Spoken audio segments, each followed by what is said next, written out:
Hello there, and welcome to Gaming Takes Ages. I am Teal. Hello there, sunshine. Oh, My name's Emil. Nice to meet you. Lovely to meet you. What a beautiful name, Emily. You say lovely. Yes, that was exactly what I said. uh, and how are you this week? Yeah, yes is the answer to that question. Great. Hot, I imagine. I'm recovering from busyness. Yeah, you've had a fun week. It's, Yeah, yeah. well, it wasn't always fun. It was very hot. Yes. I had a gig. Yeah, and it was awesome. Prior to that, it was a lot of stressful practice. Fair, fair, but it was awesome. I think. Oh, I mean, I don't know how you feel being the one who actually performed it, but from the outside, it was absolutely bloody awesome. And the hard work clearly paid off. Yeah, doing the gig was a lot more fun than preparing for the gig. Fair, fair. I mean, yeah, there's like how many people dancing and having a good time, Mm, so that must have felt quite satisfying. yeah, yeah, it was good. It Yeah, was fun. yeah, good. Well, I had a lovely night. I'm glad you had a good night too. Um, and yeah, and as we've said, it's hot. It was 30 degrees. Mm. And I was wearing a beret Yep. and a velvet jacket. Yes, you So, were.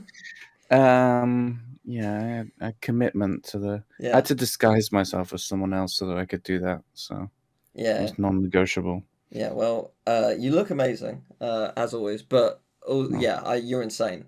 I would not have dared. I was. The thing is, I was going to be hot anyway. It was, Yeah. so it was like, it's the same Fair. when I played at my sister's wedding. I was like, yeah, I'm going to be really boiling hot in these Mm, fancy wedding clothes. yeah. So I may as well just accept it. Yeah. That's fair. Well, it was a lovely night, so thank you for providing entertainment. Have you been playing anything besides the bass? Yeah. Well, I've since the last episode where spoke about playing words on stream. Yeah, Mm. that's happened a lot more. Um, and I also mentioned in the last one that the crossword that me and my partner do has become terrible. That is still the case. Right.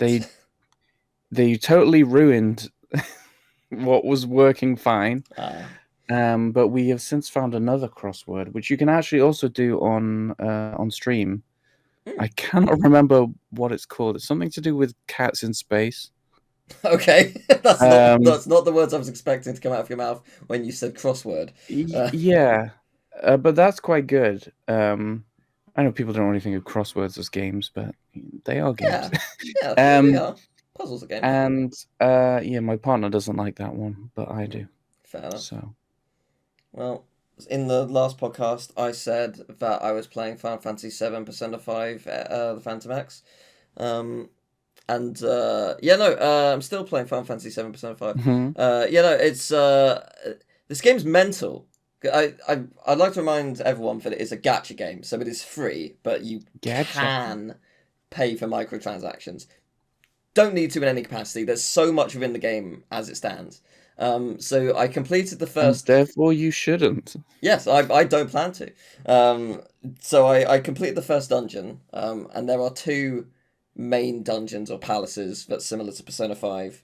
And the first one was, I'd say, around 6 hours long to complete. It was quite lengthy. I was impressed. It's a little, it was fun for the entirety of it. So it was like, okay, this is a little bit longer.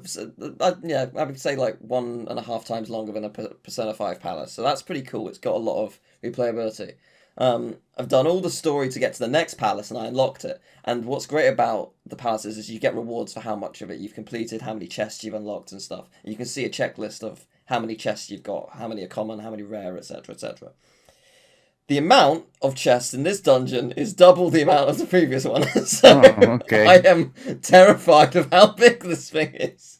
Because the last one took me 6 hours. How long is this one Hmm. going to take me? But since that point, I have unlocked a mini game which is basically the Persona rhythm games. It's just Mm. in this game, And again, I'd Okay. like to remind you, it's free. You don't have to pay Hmm. for this. It's just in there. You after either I can't remember if I unlocked it after the first palace or if it was midway through, but like yeah, you just unlock it at some point. And it's like, oh my god, there's like 20 songs here. And this is a competent rhythm game. What the hell? And then they did an update, being like, okay, this is our version 1.1 or whatever. Here's an update. It's now got a roguelike in it. It's got a roguelike mode. Okay. It's insane! How is this game free? I understand the point of a gacha. I understand how they're free, because they're technically not, and it's gambling and people will Yeah, but you ultimately say pay they're them. technically not, but you're not going to pay. It is free for you. Yes. Well, yeah, but like, you know what I mean though? Like, Yeah, I don't. there How? is stuff to pay for, but Yeah, you but know, like, that's crazy. Like, it's got so much. I'm very impressed. And I can see why people like gacha games. And it's mm, scary. Because it's a new world of dailies that I have to get into. So I guess the more gachas you play, the more time you have to invest. Because you want to do daily missions, you want to grind, you want to whatever. So it's like, okay. But it is fun. It's more Persona. I like Persona. I'm happy for Persona. Also, I've been playing Donkey Kong, is what I'd be saying if we were recording this on Friday. Donkey Kong but Bonanza's we're out. not because you'll be No. playing Donkey Kong. Exactly. It's Tuesday for us. So yeah. I'm very excited to play that. It's going to be a great game. It looks crazy as from what the last direct showed us, and yeah, I don't know what to expect beyond what they've shown, but I think it's going to be a fun time. So yeah, and also it's a new game on Switch too. Can't complain about that. It gives me more justification for buying the thing. Hmm. So hurrah! But yeah, pretty cool. But okay, well, Salty. you know what? Every week we like to start by presenting something to those bloody ancients, and do you know what?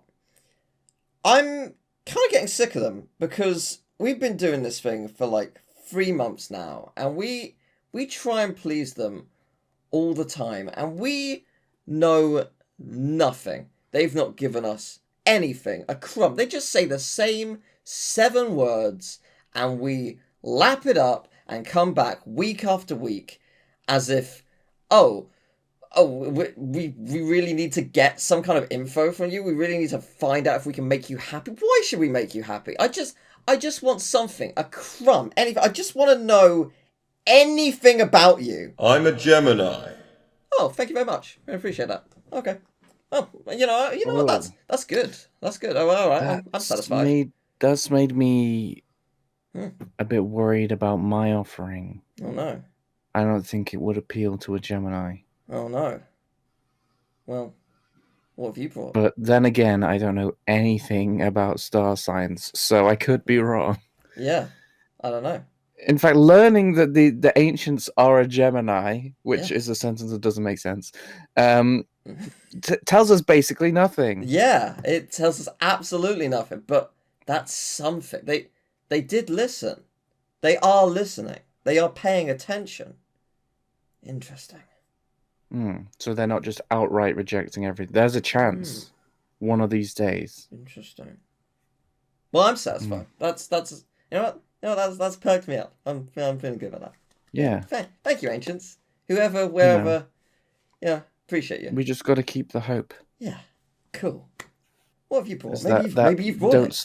don't stop digging thing, Mm, with a pickaxe yeah. when they're right at the diamonds. Mm, yeah. And on the other side is a We need a huge big wall of poster of that lava, behind us. and Yes.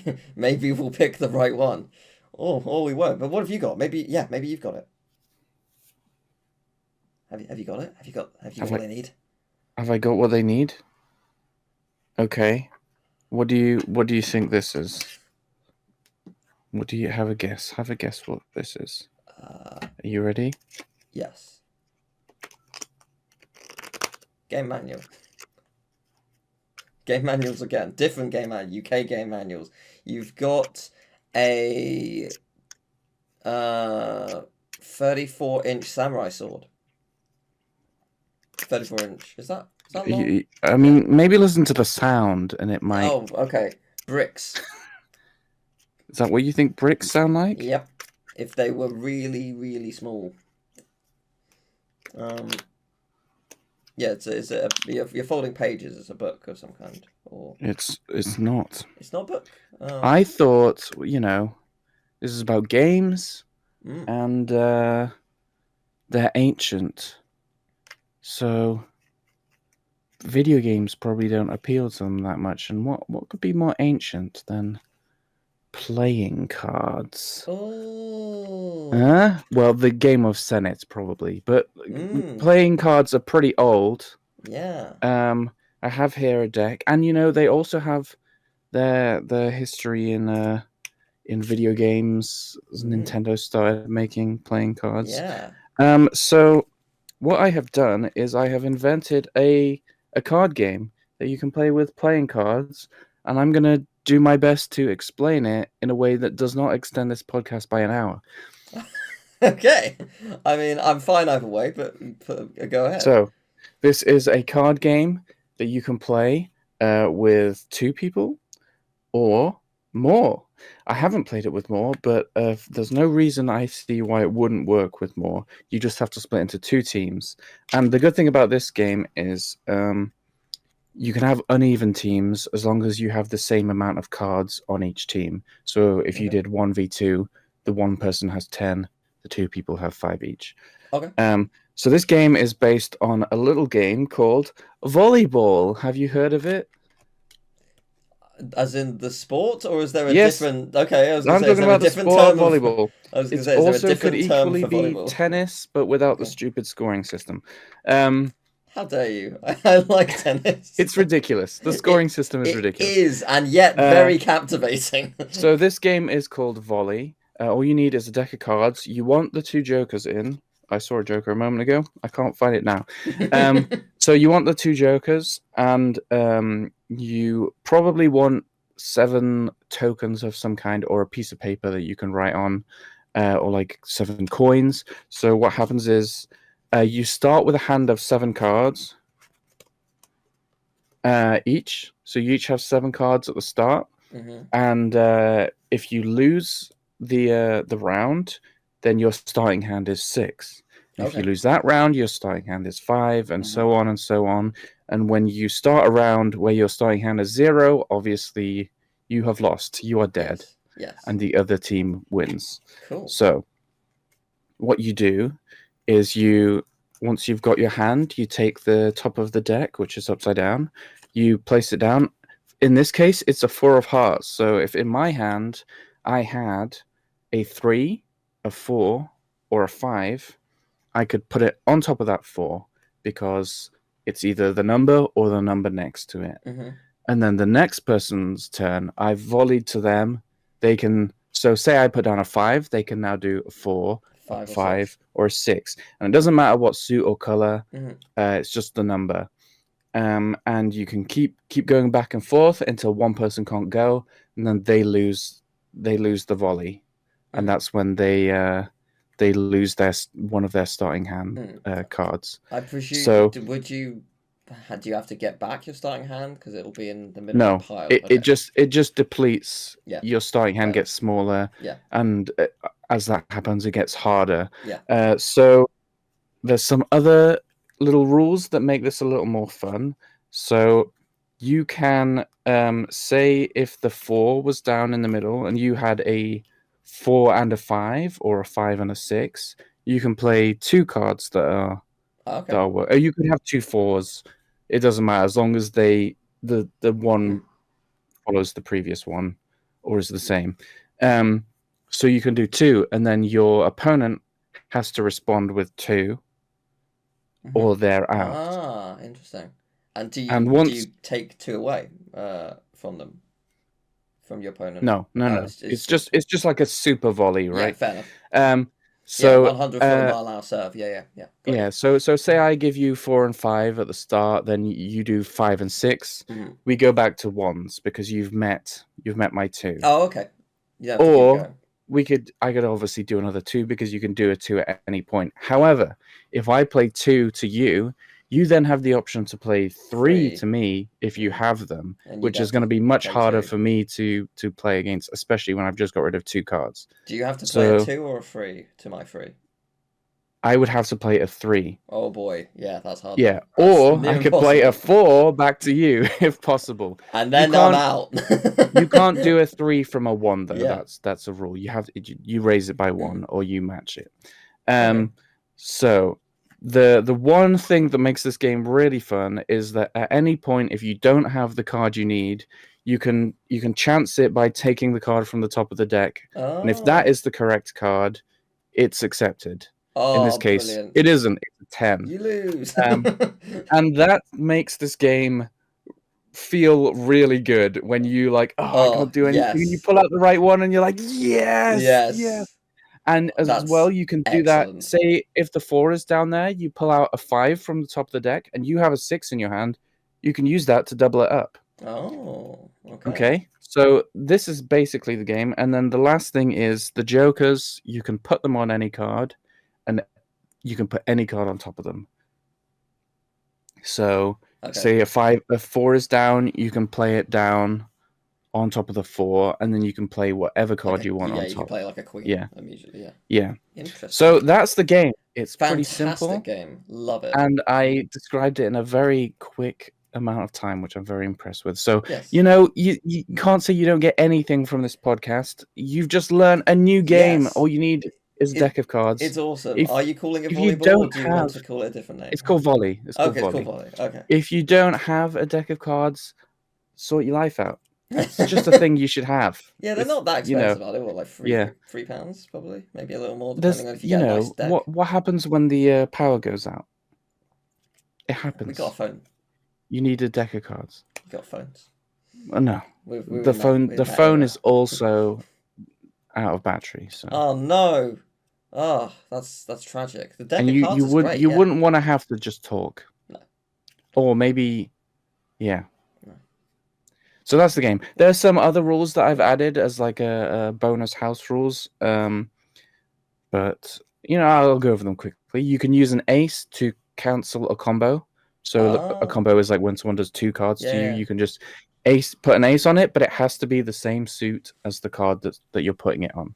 So someone does 2 3s, the top 3 is the 3 of the hearts. You have the ace of hearts, you're like, nah, not dealing with that. Just an Fair. ace on top.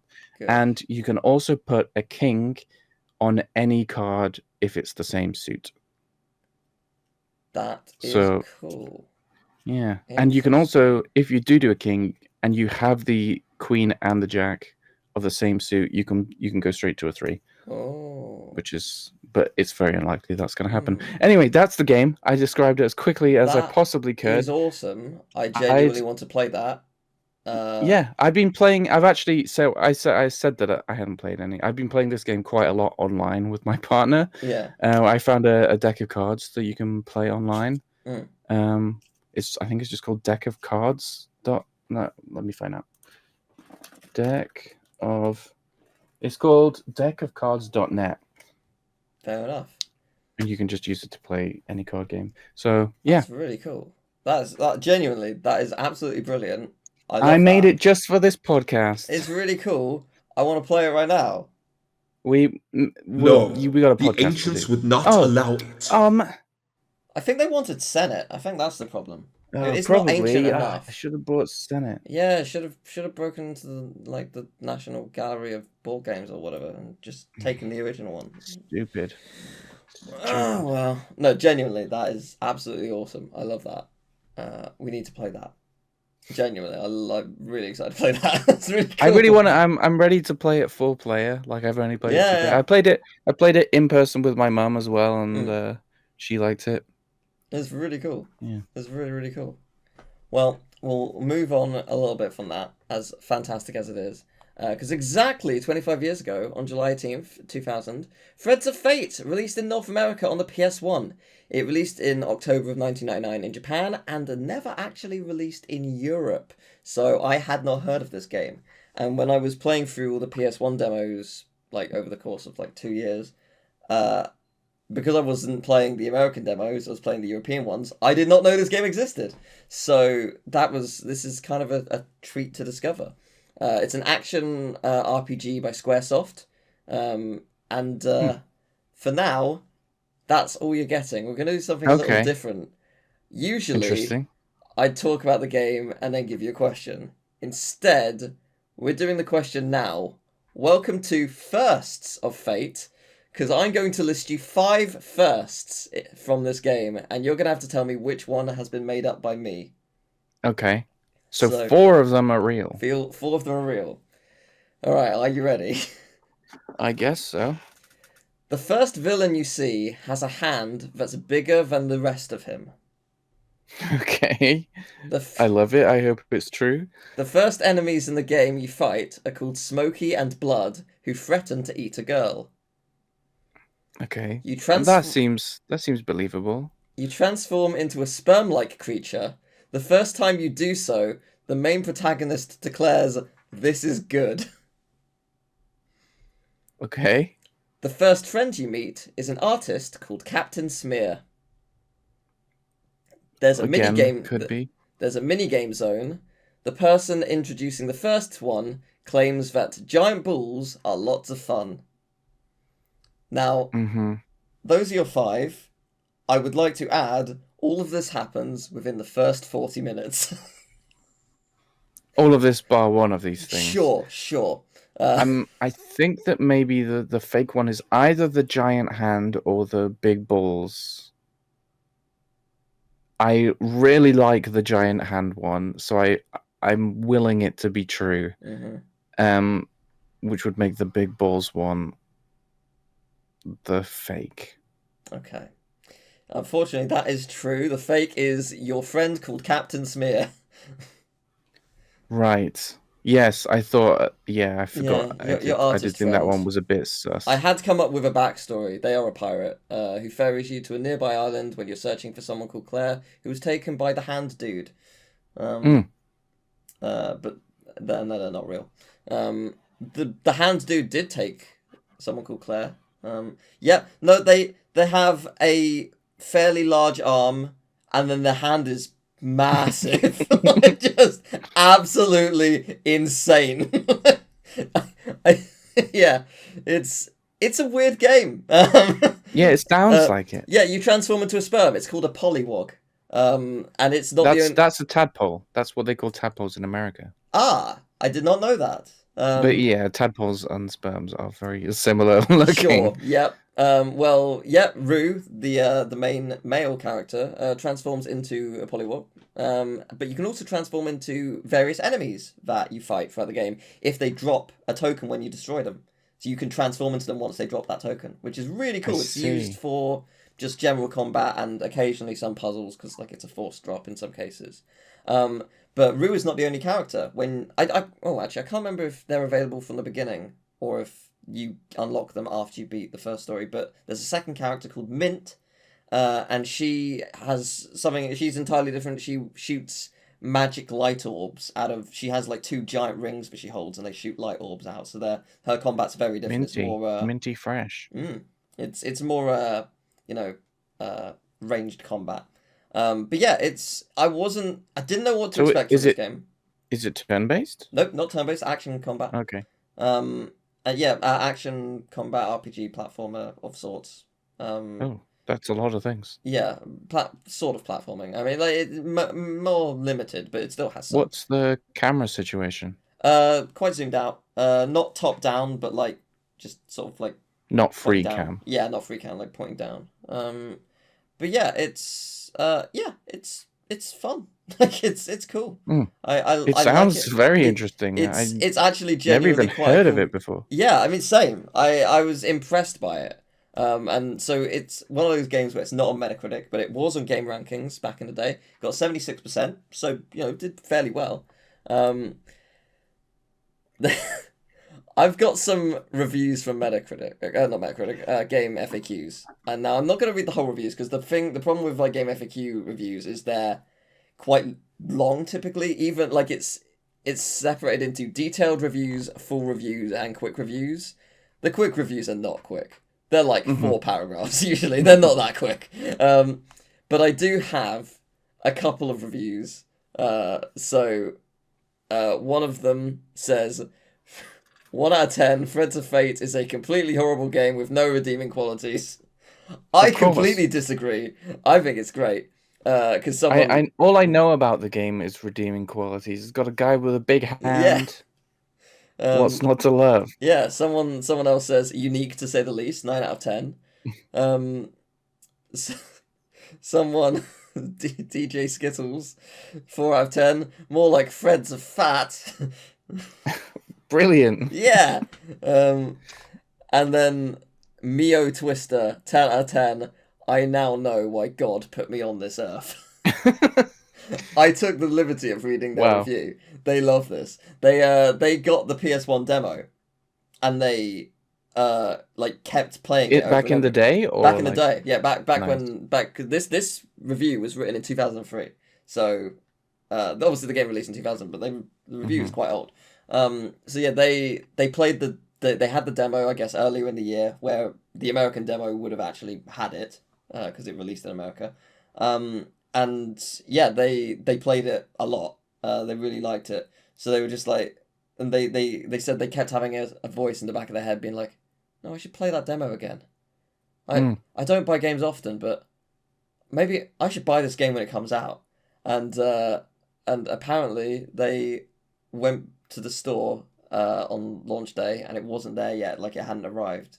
So they went back later in the day. It still hadn't arrived. They went back a third time, and it had arrived, and they bought it. And it is legitimately, according to them, their favourite game of all time. Admittedly, that was written in 2003. That's a fun story. It's a nice little story. But yeah, Mio Twister. I don't know how highly it ranks on your games now, but it's been 22 years. Maybe you've played something that you prefer more now. But I'm really glad you like it. It's really cool. It's nice to have an uplifting, like, people actually do enjoy this game. Yeah, but more like Threads of Fat, am I right? Oh, yeah. I was genuinely, I was very impressed by the game. It was really cool. And yeah, it's one of those games it's a hidden gem that hardly anyone's heard of, and that makes sense on the basis it didn't release in Europe. Like, that's a huge chunk of people who are the Freds? They are a group of 7 different people. 7 Freddies. 7 Freddies. Fredo, one of them. They used to cost 5p. They now cost 25. Oh no. Yeah, they have gone up in value, as does, I suspect, the game, given that it's rare. I tell you what, I haven't seen a Fredo in ages.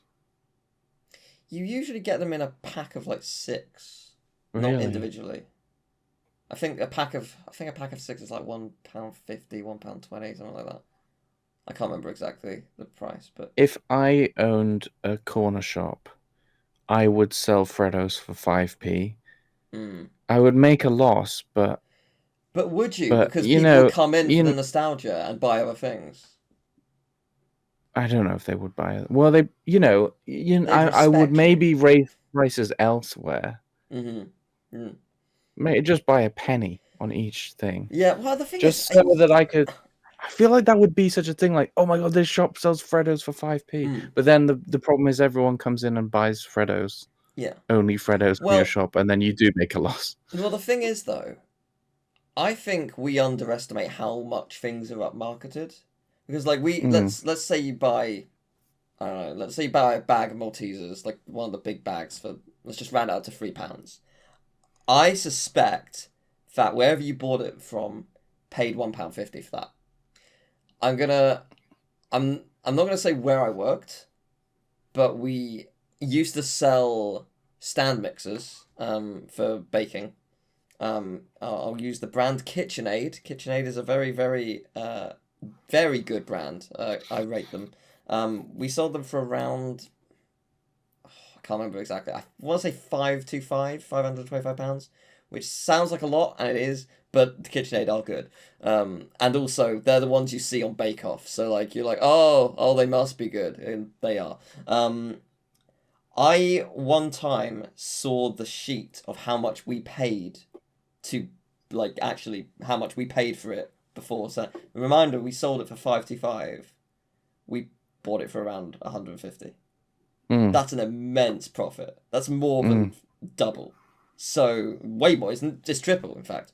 So Yeah, more but than it triple. is also a thing of when you buy in bulk, Sure, which shops but do, yeah, of course. whereas But like, consumers if you don't. were working at a corner shop, you would be buying in bulk. You'd be ordering 20 to Hmm 30 items of all these things. Maybe, well, probably more. But you know what I mean. So you would be making a huge profit just generally.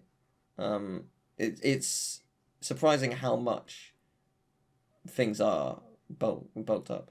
But anyway. Anyway, that was Threads of Yeah, Fate. so Threads this of is what yeah. what you hear when you come to this podcast You get about loads Threads of of info. Fate. You get loads of info. It's fun.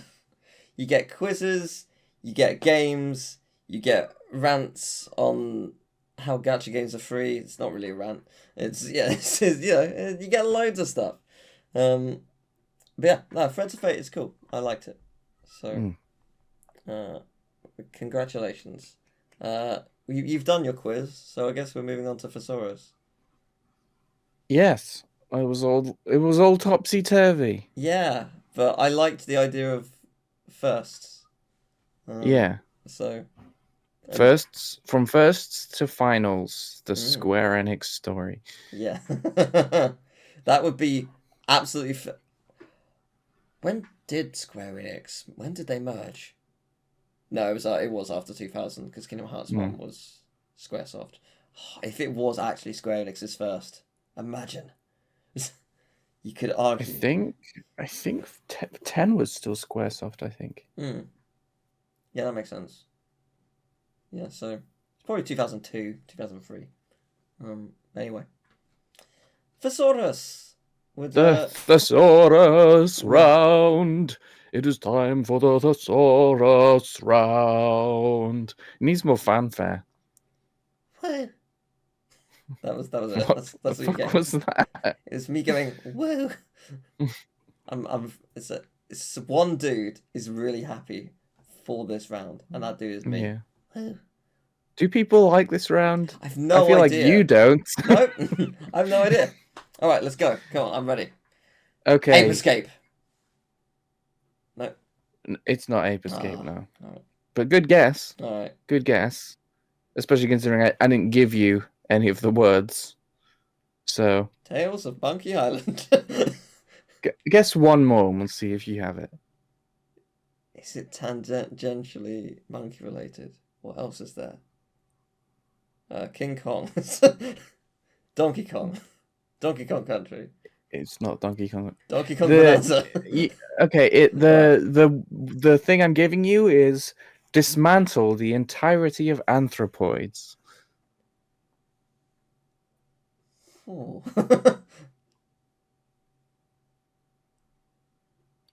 I feel Okay. like I'm not going to say anything. This feels gettable. It's 5 words, right? It's not. It's 3. That's way more confusing. If you think about the words that Okay. I've given you, it's quite obvious which ones are being. The and of is like connected. Dismantle the entirety of Yeah. anthropoids. Yeah, I don't know what anthropoids means, but Do you know what similar words mean? I think so. So we'll work that out, I guess. I'm assuming it's similar to anthropod, which now that I'm saying the word, I have blanked on what that means, but we'll. I can tell you that anthropod is technically not a real word.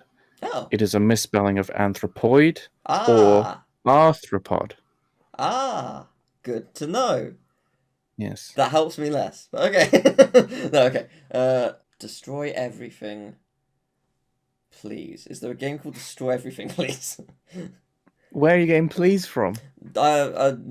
Just maybe that's what anthropod means, or anthropod. You're pretty close to what the answer is. Oh, okay. You need to remember games now. Yes, I think is maybe the next step. It is remarkable how, like, I quite like Plants vs Zombies, and yet that game disappeared. I think your problem with this round is you cannot compartmentalize converting the meanings of words and remembering games. You can't do them the two things at once.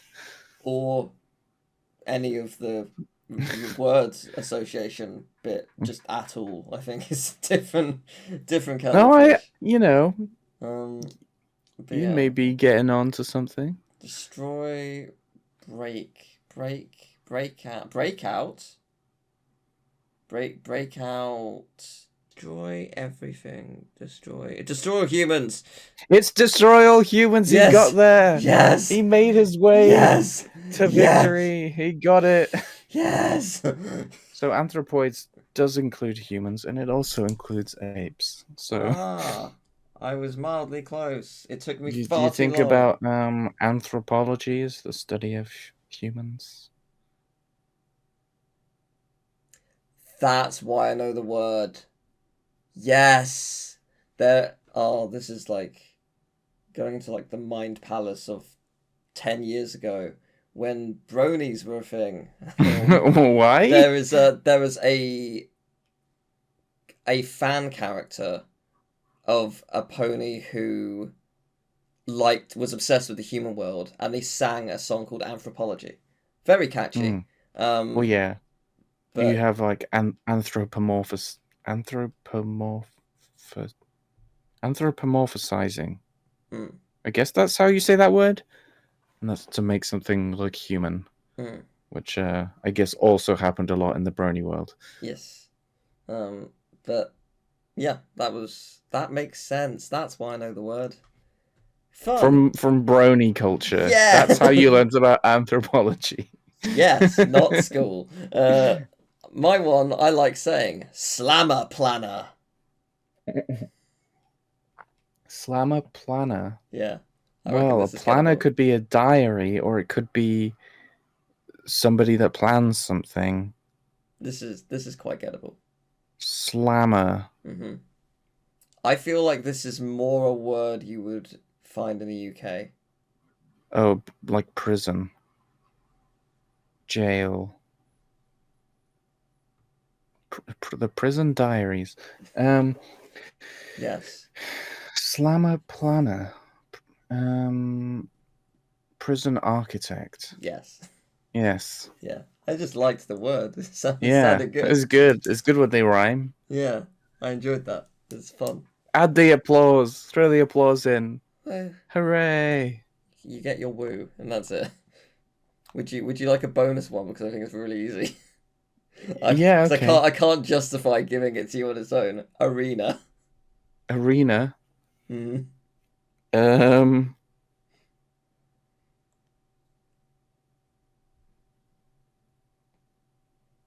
You say it's easy. I think it's quite easy. Stadium is not a game. Ring is not a game. Arena. This one doesn't count. No, this does not count. Arena. Yeah. Oh, I thought this one was super easy. Because it was a single word. I thought it was too easy. That makes it harder. That's I think, interesting. because I don't. If there's two words, I sort of have an extra clue. That's interesting. Maybe I'll do this more.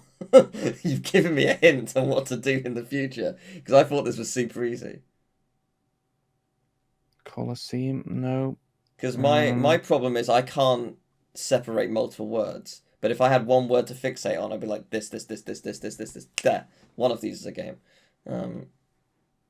But yeah, that's interesting.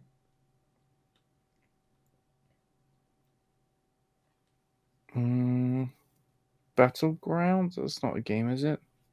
Not Battlegrounds, no. That's right, Emo. You got it. Congratulations. Point to Emo. Battlegrounds. Battlefield is Yes, Battlefield. Battlefield. Yeah. Yes. I thought it was quite easy. I was clearly wrong. Well, yeah, I guess Arena just has so many. If I played a lot of Battlefield, then it would be quite easy, I think. Fair. But, all right, well, cool. Well, our topic this week, in honor of Summer Games Done Quick, the speedrunning marathon, which raised an incredible 2.4 million to Doctors Without Borders. have you done any speedruns? If so, what are they? And if not, what are your favourite speedruns? So I have so a long time ago, you, I, and some other people had a plan that we were going to race through a bunch of indie games. Yes. And one of those that we agreed on was Super Meat Boy. So I thought I would try and speedrun Super Meat Boy and see how I could do. I don't think I have the patience for speedrunning. Fair. But you know, it wasn't bad. Like I did some cool tricks, and I can't remember. I think I had it down to like, I can't remember. It was so long ago. I think it was 25 minutes. Oh wow, that's really fast. Okay, maybe not then. Maybe it's 35. Still fast, but yeah. I think the world record is around, I want to say like 18 to 19 minutes.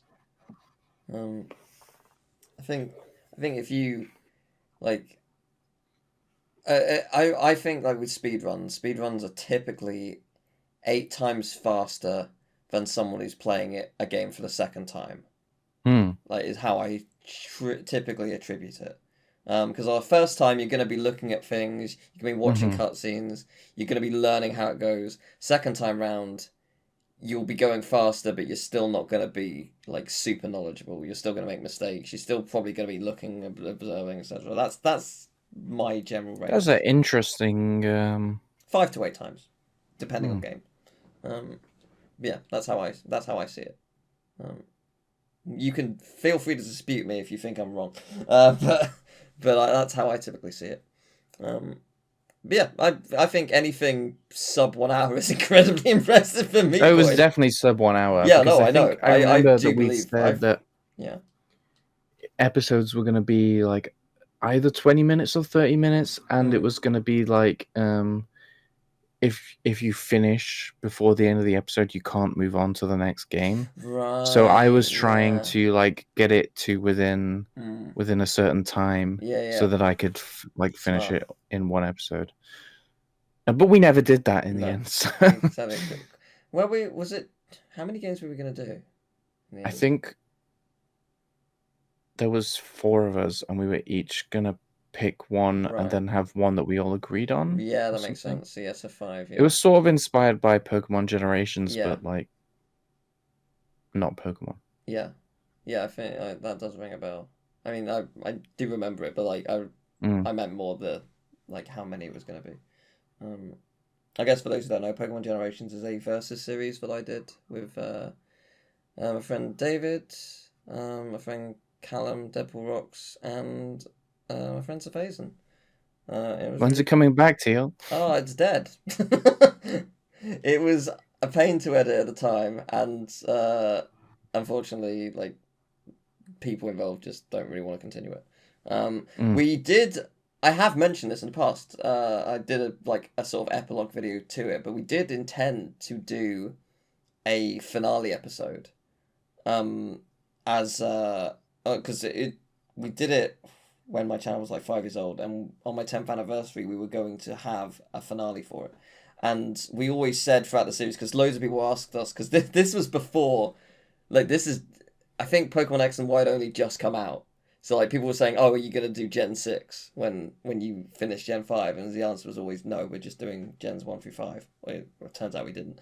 And the idea was going to be, I was going to continue exactly where I was, which was at the beginning of Gen 4.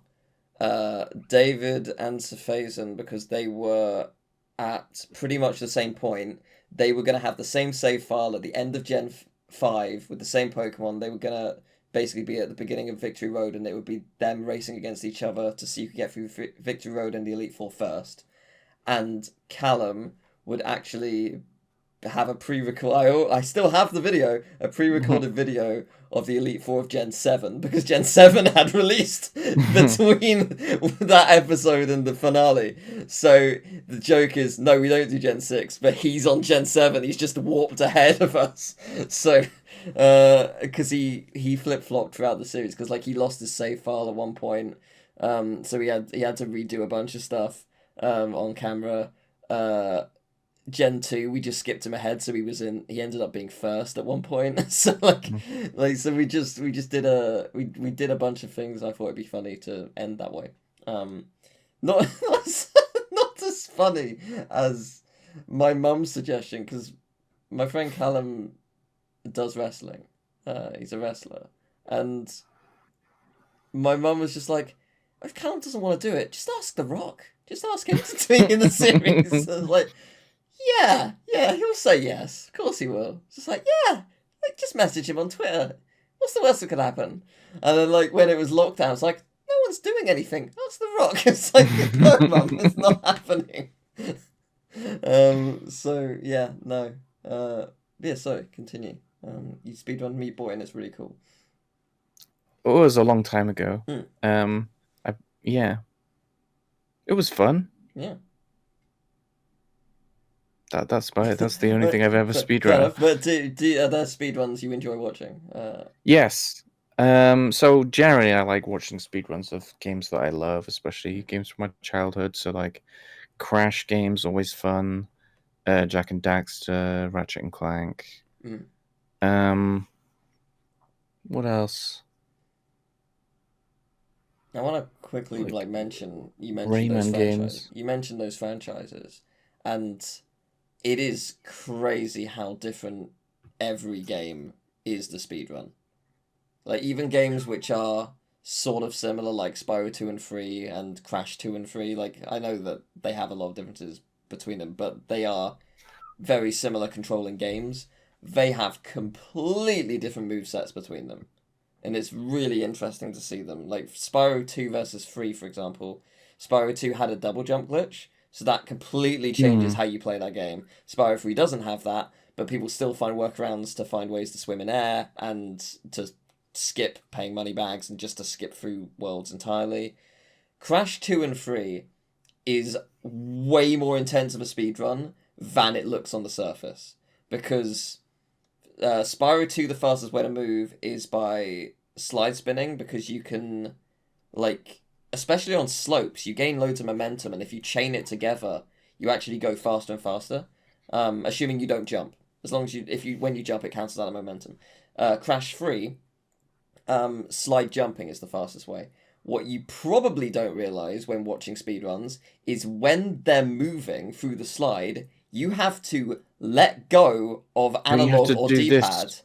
Well, you can do that. You do that when jumping to gain more momentum. I should say what I'm doing is going diagonal side to side. Waggling, weaving. But no, when you slide jump, when you're in the middle of that jump in Crash 3, let go of moving forward or backwards, and you move further. So it's not just holding forward or holding back. You're letting go of analog or D-pad constantly throughout every motion. Same with Crash 2, which is insane. That is such a ridiculous way to move. Eventually it would be muscle memory. You play it for thousands of hours, but even so, that's so if you see someone doing a Crash 3 speedrun or Crash 2 speedrun and they just fall into a pit and you're like, how did they fall in? It's because they're not moving forward. They've just really unfortunately timed the jump and they've just stopped moving. And it's crazy. Because when you're in the jump, the momentum carries until you land. But sometimes it doesn't. Sometimes you're just unlucky. And yeah, it's crazy stuff to watch. Yeah. Sorry. Please continue. Yeah. So also Celeste is always a good one. I've always loved watching people I know do speedruns. So Toy Story 2 was always a good one because you and David used to speedrun that back in the day. I had the world record at one point. It wasn't good.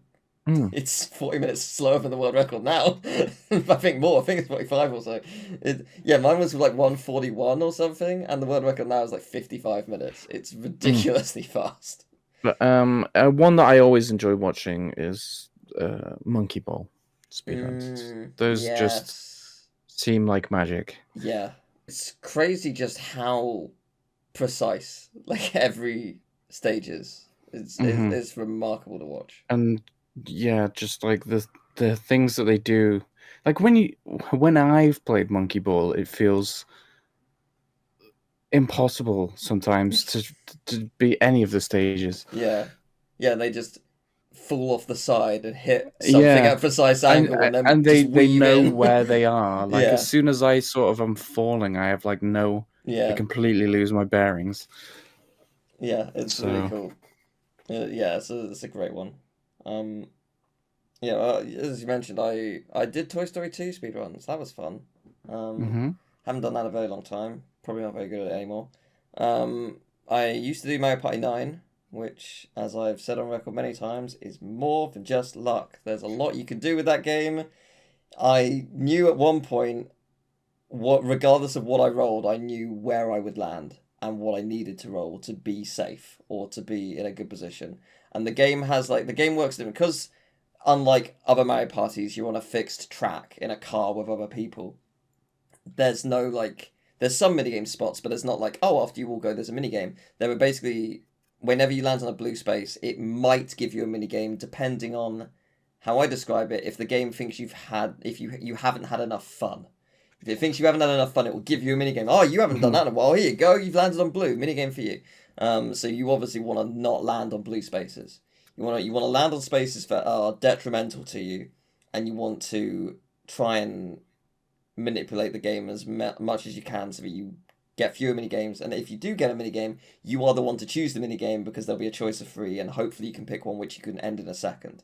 Because if you're again the amount of people you're against, it's either one to two or three, and it's just random on how many you're against. But if you're just against one person, it could be a mini game where either you take them out in a second or you just jump off a cliff because actually that's really quick. That's a 1 second mini game, haha. hmm So there's a lot of strategy to that, but you can get dice blocks and you can work out when to use them as it will be most advantageous to you.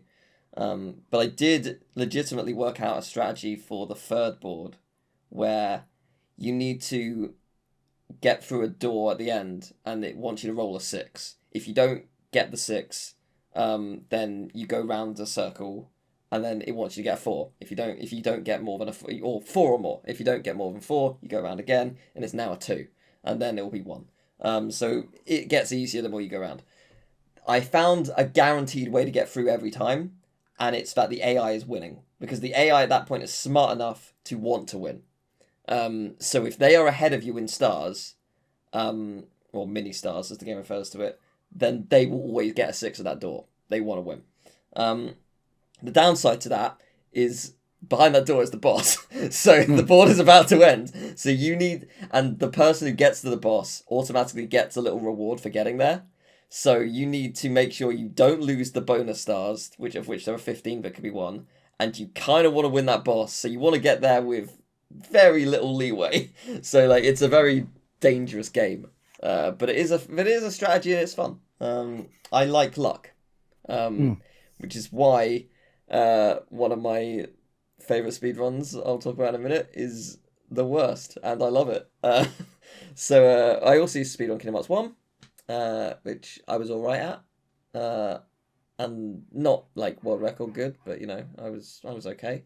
And I also did Mario Odyssey speedruns when the game first launched.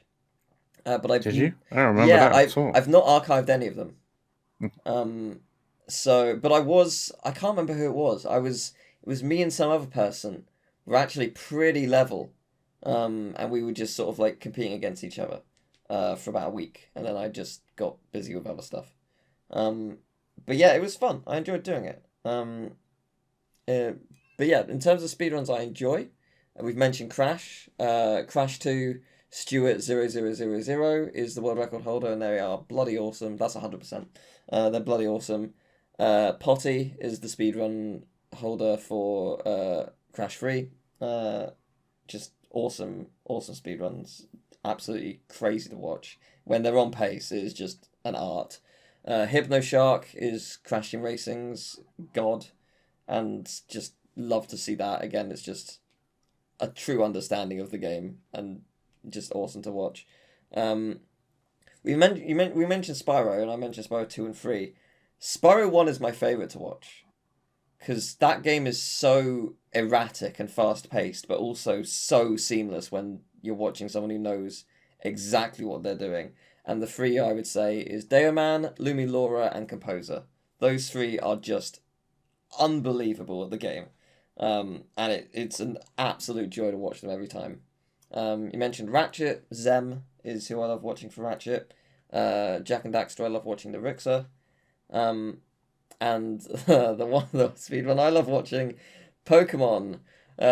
Worster is a speedrunner who does a lot of Pokemon games, but the runs they've been doing recently is the Battle Tower in either Heart Gold, Soul Silver, or Pokemon Emerald. Now, let me try and explain the insanity of the Battle Tower. So, you get given a choice. You get to pick three. You have a team of 3 Pokemon, but you get to pick a team of 3 from 6 random Pokemon. They are sort of predetermined in the sense that let's say Gengar is there. It will be one of 3 types of Gengar, so it will have these 3 are always guaranteed. It will have these moves, or it will be better at attacking, or better at special attack, or better at defense, or whatever. So like you know that from its move list what type of Gengar it is because you've played it enough times, you've memorized all the Pokemon. You know it's actually a good Gengar or a bad one. But yeah, so you have to go for the Battle Tower. Every loop is 7 battles back to back. If you win 3 sets of 7, you get to go against the Tower Ruler, and you'll get your Silver Emblem. Then if you do it 4 more times, 4 more sets of 7, you go against them again at the final match. So that's 49 battles back to back, without losing a single one, with randomized Pokemon. You do get to, also I should mention, after each battle you can take one of your opponent's Pokemon and switch over. But yeah, it's still ridiculous. And yeah, the final 4 sets of 7 legendaries can enter. So it's just like, okay, and it's just mental. It is one of the most intense speedruns. You can see in like the first round them be 10 minutes behind, but still catch up and make a world record. Because there's just so much that hinges on just insane luck and just getting a decent Pokemon. And like, you could, Cubone is Cubone, Marowak? I think Marowak. Marowak is a really good Pokemon to get in Emerald. Incredibly powerful if you get the right one, but it doesn't mean it's infallible, because the opponent might just have a team that's gonna destroy it because you're just really unlucky. So it's like it's a crazy speedrun to watch, and I love every second of it. It is so intense when you get past the first batch, because it's just like, okay, we've got to run here, and we're on pace, or we're way ahead of pace. But there's still an hour of bullshit ahead. It's just ridiculous. So, can recommend. Worcester is very fun to watch. And Kingdom Hearts, Violin on Nintendo. I love watching them. Mario World Kaizo is unbelievable to watch. I know you've watched a bunch of people play Kaizo or Mario Maker stuff. I really like Shoujo. I always like the relay races that they do in GDQ as well. Those are always really good. Shoujo is how I found them through either a relay race or a Mario World Kaizo hack. And then you also mentioned Celeste, Frozen Flygon. Love Frozen Flygon. Great streamer. Very entertaining. The GDQ has opened up the doors to so many wonderful streamers, wonderful speedrunners, wonderful personalities. It's really nice. They get to showcase their talents, their skills, their entertainment, their just everything, and just make people's days. It's really cool. So yeah, but on top of that, I will also mention randomizers. I love watching randomizers. They are crazy.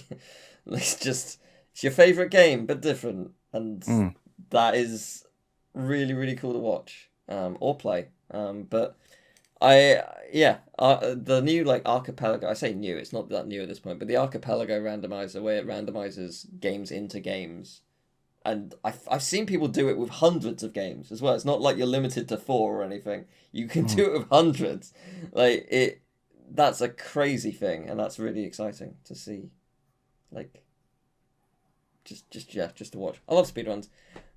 Congratulations, everyone at GDQ. It's an incredible thing that you do twice a year, every year. And also, it's not just GDQ or the main events. They also do the frame fatales, the hot fixes, the however many events throughout the year. They do wonderful things. Always raising money for a good cause.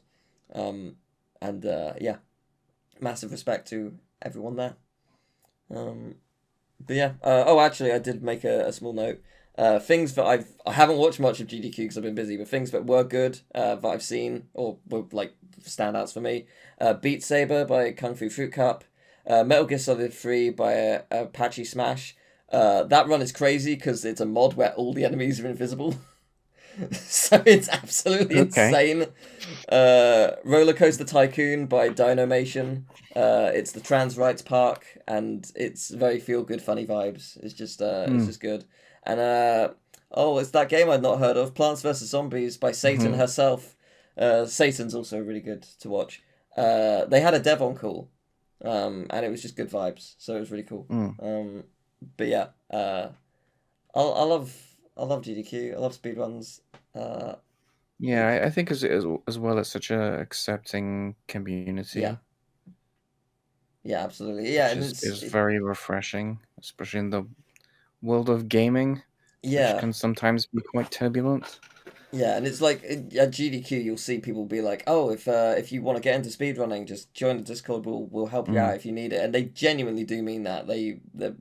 You obviously get a couple of people who either don't massively want to help or can't because they're busy or whatever it may be. But typically they'll put things down and be like, "Oh yeah, no, I can help you out with this thing. Yeah, it's like this isn't actually that hard if you know this way or that way."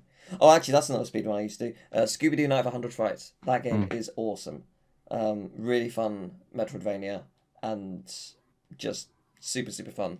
Really lovely community, and that game is broken as hell. It's brilliant. It's really good. Highly recommend it. Really fun, casual, much more fun speedrunning. Like just play it through and enjoy it. Then learn a couple of speedrun strats, and like you don't even need to learn difficult stuff. Just like one or two things, and like how there's such a lack of collision in places on walls, or you can clip through things. Really satisfying to do. Really easy. But yeah. But that's me for speedruns. Do you have anything else to add? Yes. Just kidding. Gotcha. I've got nothing to add. Wonderful. Well, next week we will be looking at Marvel vs. Capcom 2. Oh my goodness. Which is exciting. And then the week after that, August 1st, we will look at Spirit of Speed 1937 and Arcatera. I think that's how that's pronounced. It's almost certainly not. Yep. I've never heard of it before, but it sounds wrong. Yep, well, both those games are massively despised, so I'm intrigued. Okay. I know nothing about either of them. I just know they have been rated very poorly and they released at the same time, so I'm intrigued. Interesting. Yeah, so we'll get to that in 2 weeks. But for now, that's the pod. Oh, we podded. We did. Hot bods, hot pods.